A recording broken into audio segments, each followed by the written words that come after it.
Brian Kelly, Editorial Director and Executive Vice President of U.S. News. Take it away, Brian. Thanks, Michael. Welcome, Dr. Fauci. Thank you so much for taking time with us today. Big news day in the Tony Fauci world. It's always a big news day in the Tony Fauci world, but I see that you have achieved lifetime success as being on a Topps baseball card today. Could you give me your reaction to that? Well, that's certainly a bit humbling at best, a little surreal. I'm trying to deeply get involved in what we're all focusing on, and baseball cards come out. It's who could have predicted this?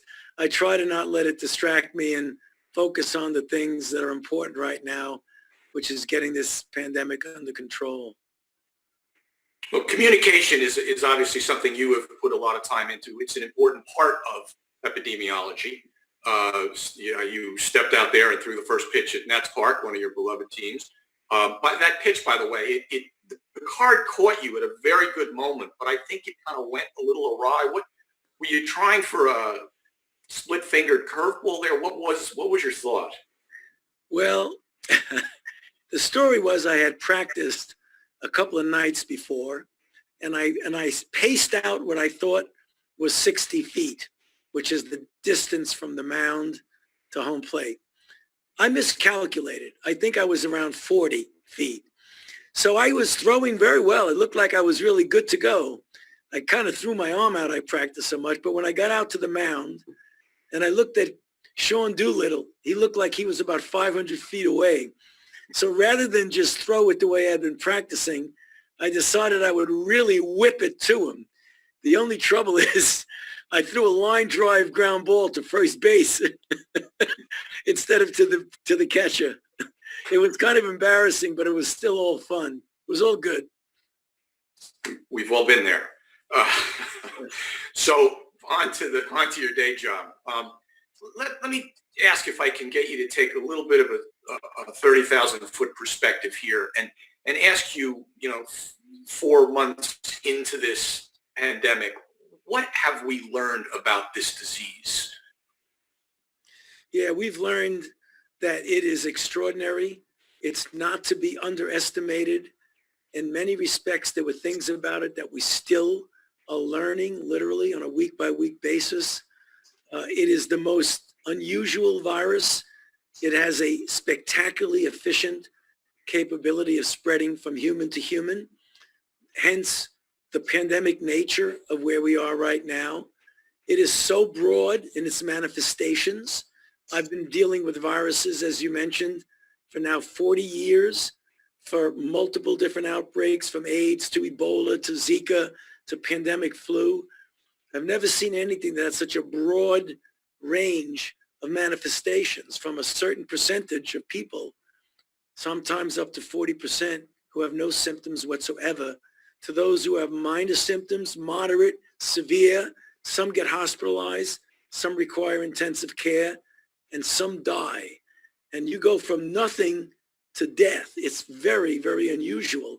And I think that's the reason why some people underestimate this particular outbreak and the potential seriousness of this disease.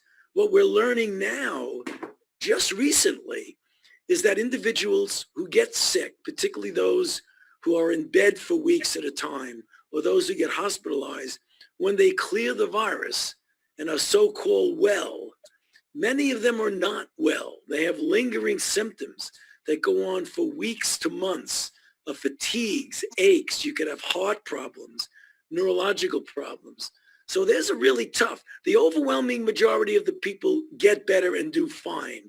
Like I said, 40% at least have no symptoms at all. But the ones who do get sick, some of them go on to very serious consequences and die, but some have lingering symptoms. And again, weeks go by, months go by, we learn more and more about this very formidable virus. The transmission issue, I mean, as you suggested, it spreads remarkably. Why is that? What have we learned about why it is able to move from person to person so efficiently? Well, because the level of virus that's in the nasopharynx of people is very, very high level. So when people even speak, forgetting about coughing and sneezing, which we know transmits droplets, but it's very clear when people do something as easy as just speaking, there is bits of virus can come out.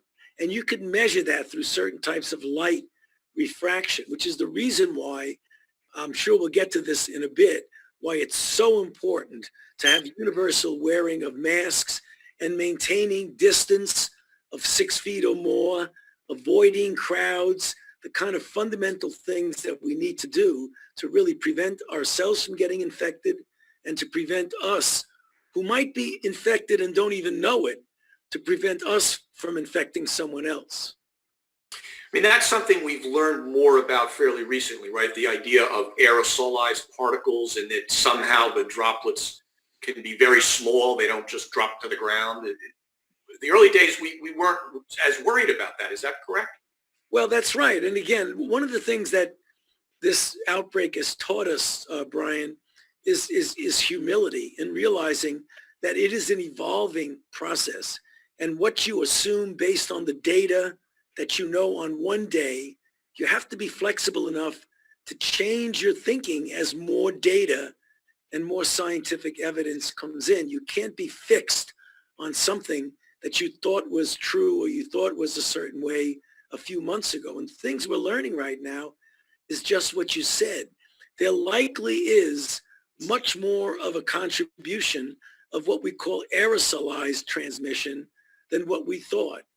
And that means that instead of something just going down, it kind of can linger around for a while, which makes it all the more problematic of why we say outdoor functions are much, much safer than indoor functions.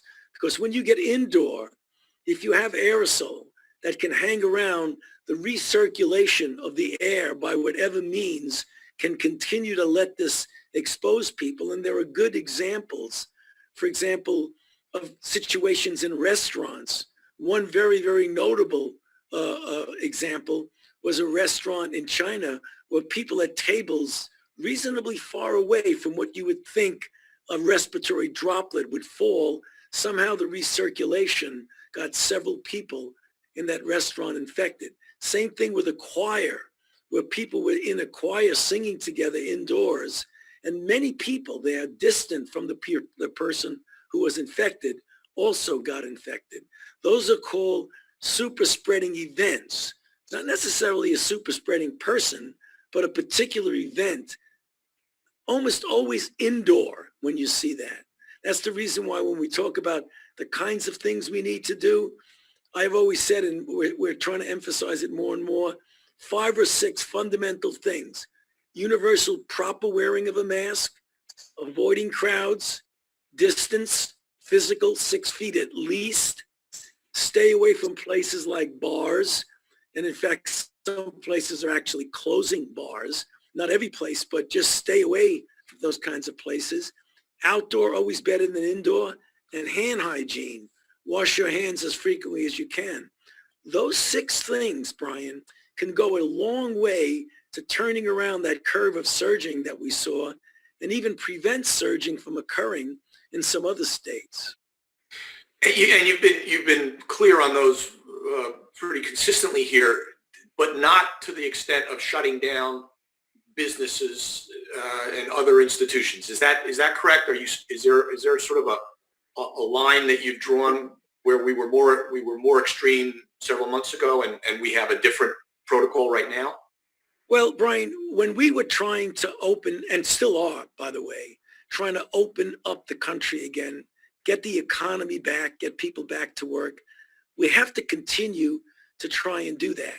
We set some guidelines for opening America again.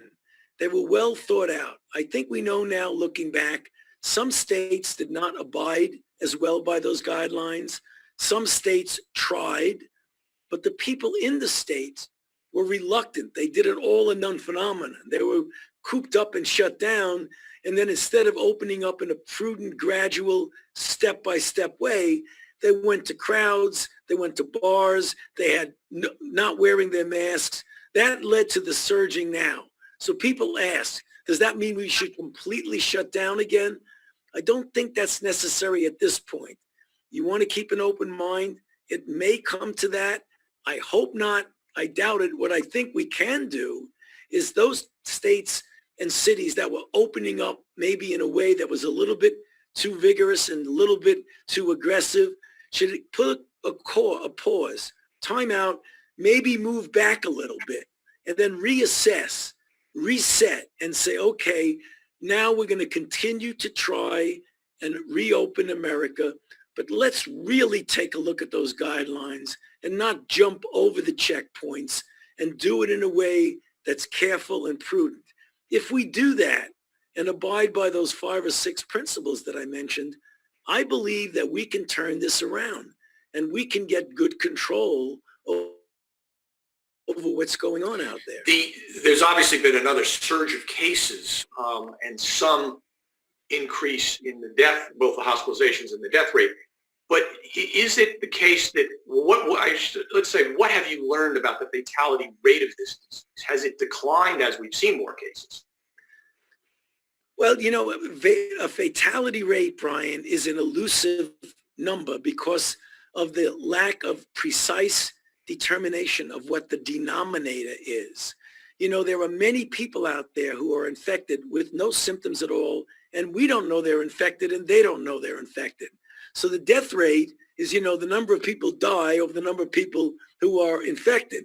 If you don't know the totality of the number of people who are infected, then the death rate is going to really vary. Right now, you know, in some places people say it's about 1%. In some places when you get particularly, you know, elderly people and people who have underlying conditions who get seriously ill, the death rate can be substantial. Right. But in general, the country in general, it's relatively low. Right. But 1% is still a significant death rate, I guess, when we compare it to the flu, for instance, which is what everyone seems to. You know, remember, death rate versus number of deaths. This is a serious issue with deaths. We've lost 154,000 people in this country, and we're still in the middle of this.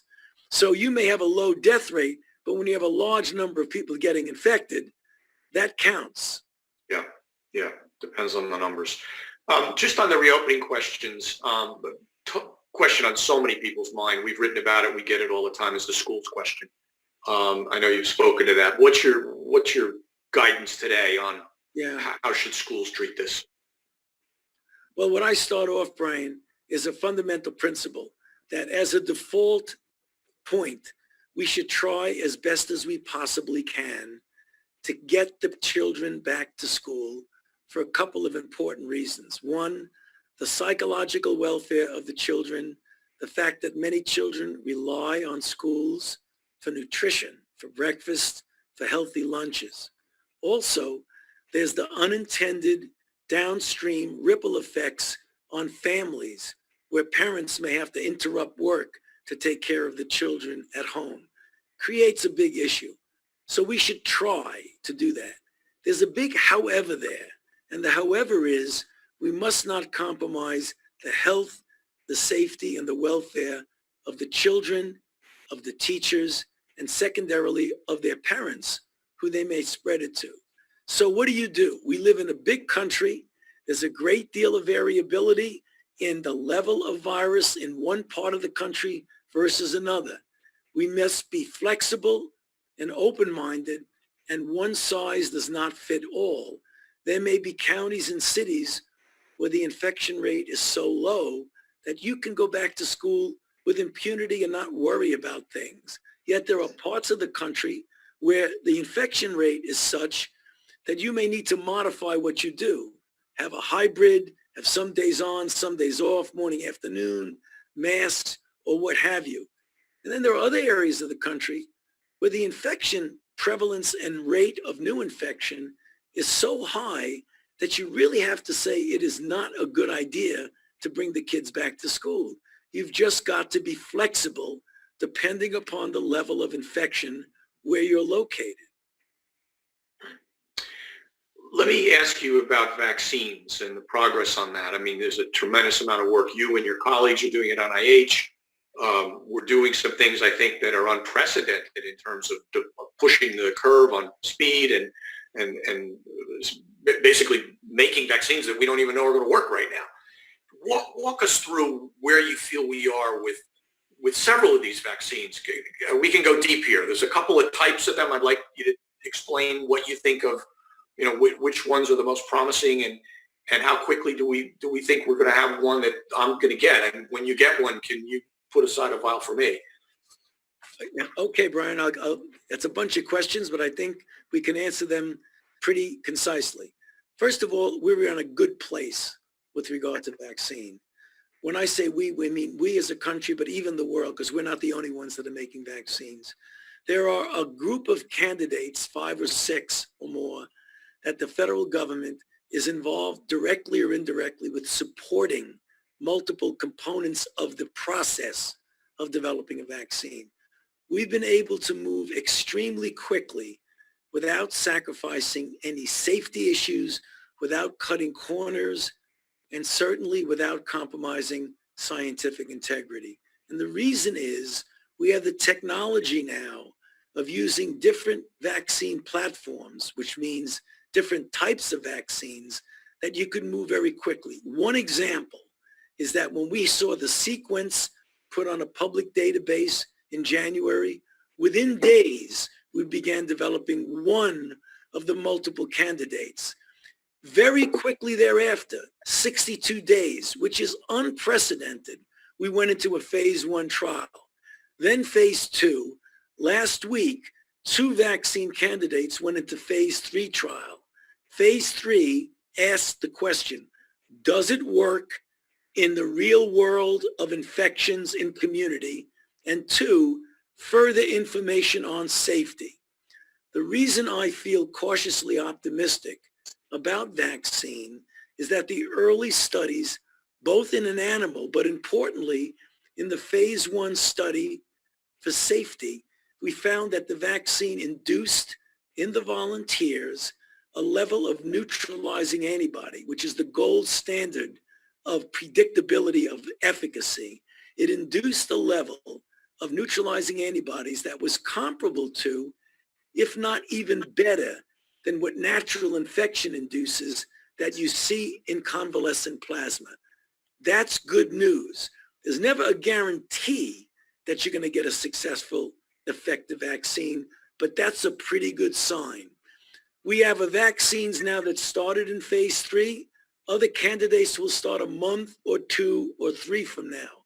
It takes about 3 months to get enough people into the study. Then you start looking for results. So we would hope that by the end of this calendar year, we will know if we have a safe and effective vaccine. One other thing that's important in this dialogue, and that is that at risk of finances, not at risk of safety, not at risk of scientific integrity, the government has invested hundreds of millions, if not billions of dollars to make vaccine doses before you even know that the vaccine works. Why is that important? It's referred to as proceeding at risk. That means that if the vaccine works, you've saved a bunch of months rather than waiting until it works and then making the vaccine. If the vaccine doesn't work, you lost a lot of money. But we feel this is serious enough that it's worth the financial risk, which means by the time we get into 2021, we should have vaccine that will start to be available to people towards the end of 2020 to beginning of 2021. As we get well into 2021, there will be hundreds of millions of doses available. So if that's the case, you and I, when they're available, I would recommend we both get vaccinated. Not ready yet, but when it is, I think it's a good idea. Yeah, I think I saw someplace the Oxford University one, which was one of the first ones out of the box. They were talking with AstraZeneca. They talked about they may be injecting people in beyond the trial in as early as September. Yeah. Is there anything to that? That is pretty quick. I'm a little bit skeptical about having a vaccine that you know is safe and effective in September. Certainly possible. I predict somewhere, and many of my colleagues, that even going quickly, it depends, Brian, if you want to be certain of the safety and the efficacy. I mean, you've heard the Russians and the Chinese saying they're already vaccinating people. Question is, you got to test the vaccine if you want to be sure that it's safe and effective. And I think we owe it to the American public that when we give them a vaccine, we can say with a degree of confidence that this vaccine is safe and that it's effective. You may be able to get there before November, December, which is when I would predict. I hope we do. And if we do, that would be wonderful. But that would be a bit of a stretch to get it as early as September. Do you have a favorite? Is there a Washington Nationals of vaccines on your list? No, Brian, there's not. I think it's so premature to make any prediction which one will be better or worse than the other, or which one might be more suited to one subpopulation of people versus another. I have hopes, and I'm wishing good luck on every one of the candidates, because what we'd like to see is more than one being shown to be safe and effective and approved. Interesting. Different vaccines for different types of people. Right. Yeah. Let me ask you about the therapeutic, the treatment side of this now. I mean, frontline doctors were struggling mightily in March and trying to understand what this disease was. As you say, we're still trying to understand it. But they seem to have made a lot of progress. If I am your patient and I come down with early stage COVID, how are you going to treat me? Well, that's a good point, Brian, because we don't have a lot yet. And I underscore yet, because I think we're rapidly getting there. We don't have a lot yet for early infection. What we do know that there have been 2 therapeutics that have been shown in a randomized placebo-controlled trial to be effective. One, dexamethasone, in a study in the UK for people on ventilators and those who require oxygen, but not in early disease, dramatically and significantly diminished the death rate. Another drug, remdesivir, when given to people in the hospital requiring oxygen, those individuals had a diminution significant in the time to recovery. So that's for advanced disease. What we are now testing, literally as we speak, they're going into trial this week. Some monoclonal antibodies have already been in trial. Others are going into trial for outpatients and for inpatients this week. What's a monoclonal antibody? A monoclonal antibody is a product that the body naturally makes, that you can take the cells out of the body, clone them, and make an unlimited amount of this protective protein called an antibody and infuse it into people. We're aiming for that to be early in disease, to prevent people from having to go to the hospital. Then there's studying convalescent plasma, getting people who recovered, take their plasma, give it to an uninfected person, or make hyperimmune globulin and then give it to a person. So there's a lot of irons in the fire now, Brian, for early treatment, as well as even more for late treatment. Some of the complications of hypercoagulability, doing things like trying to prevent that aberrant coagulation state. A lot of things going on. So you feel that, aside from the vaccine question, that, you know, if at some point, again, this year, we will have a pretty good handle on how to treat people who do become infected. Yeah, what I would like to see, and I think it's a feasible aspirational goal, is by the time we get into the fall, namely September or so, that we will have more than one therapy that could be used early in the course of disease to prevent people from going on to serious consequences.